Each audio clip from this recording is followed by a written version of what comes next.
Viewers and hello everybody, কেমন আছেন সবাই? আশা করি সবাই অবশ্যই ভালো আছেন। গ্রীষ্মের তাপদাহ রোদে তো হঠাৎ মনে হলো যে না, শশা খাই। তো ওই শশা আজকে মাখা খাই। তো এই আজকে শশা দেখি, পাকের রুমে আসলাম, পাকের রুমে এসে দেখি শশা আছে। তো লইয়া লাইলাম 2 পিস শশা। 2 পিস শশা লইয়া তারপর কি করা যায়, লবণ মরিচ, না লবণ মরিচ না, শশার সাথে তেঁতুল এলে তো দেখি একটু জায়গায় যে তেঁতুল আসেনি, তেঁতুল থাকলে তো খাইতে খাইতে মজা এবং মাখায় মাখায় ও এমন দিনে গ্রীষ্মের তাপদাহ রোদে রাস্তার মধ্যে যখন মামারা বিক্রি করে, ও তেঁতুল আছে, তেঁতুল, এই যে তেঁতুল দিয়ে আজকে খামো।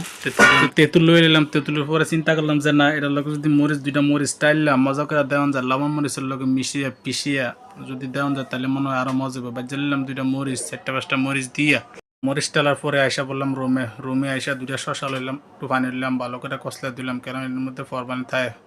তারপর শুরু করলাম সোলানি, আমার একটা সোলানি আছে, সেটা দিয়ে কসকস করে শুরু করলাম। আর আরেকটা হচ্ছে, হ্যাঁ, আপনারা হচ্ছে কাটার আগে ভালো করে ধুইবেন, কারণ এগুলো হচ্ছে ফরমালিন মিশ্রিত থাকে। তো তো এগুলো ভালো করে ধুলে একটু হয়তো মনে হচ্ছে একটু স্বাস্থ্যের জন্য একটু উপকার হবে। তারপর আবার কী করলাম, আবার ধোয়া দিলাম, তারপর চট করে আবার প্লেটে নিয়ে নিলাম।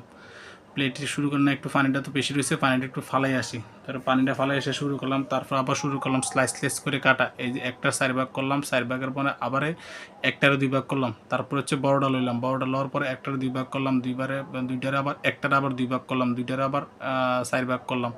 কইরা দেখা গেছে আমার 8 ভাগ হয়ে গেলো। স্লাইস করে কাটা শুরু করলাম। আসলে কাটার মধ্যে হচ্ছে সৌন্দর্য, যদি আমি একটু সুন্দর করে কাটি তাহলে কিন্তু খাইতেও মজা লাগবে।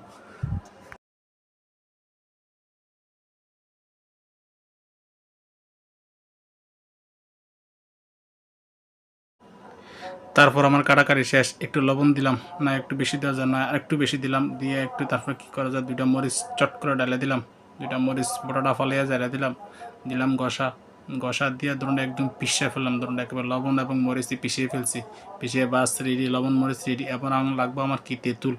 একটু তেঁতুল নিলাম, পরিমাণ মতো তেঁতুল লইয়া সামান্য একটুর মধ্যে পানি দিলাম, একটু পানি দিলাম, কষলাই না আরেকটু পানি লাগবে মনে হচ্ছে, না আরেকটু পানি দিলাম, পানি দিয়ে কষলাইয়া ভালো করে কষলাই একদম পানির সাথে মিশিয়ে ফেলতেছি। মিশিয়ে আবার কি তোমার আমার ওই যে লবণ মরিচ মাখায় রাখছি, ওই লবণ মরিচ আমার লাগবে। এই লবণ মরিচটা ভালো করে পিষাই, একদম পিষে একদম যে পানিটার মধ্যে একদম গাঢ় গাঢ় করে ফেলবো, গাঢ় গাঢ় কইরা। তারপরে এই যে শশাটা যে কাইটে রাখছে স্লাইস করে, এটার মধ্যে দিয়ে তোমার দিয়ে একদম মাখায়া, ও শশার ভিতরে একদম ঢুকতেছে, মাখায়া ও একদম দোকানের মতো সুস্বাদু একেবারে রেডি। এই যে রেডি হয়ে গেল, চাইলে আপনারাও খাইতে পারেন।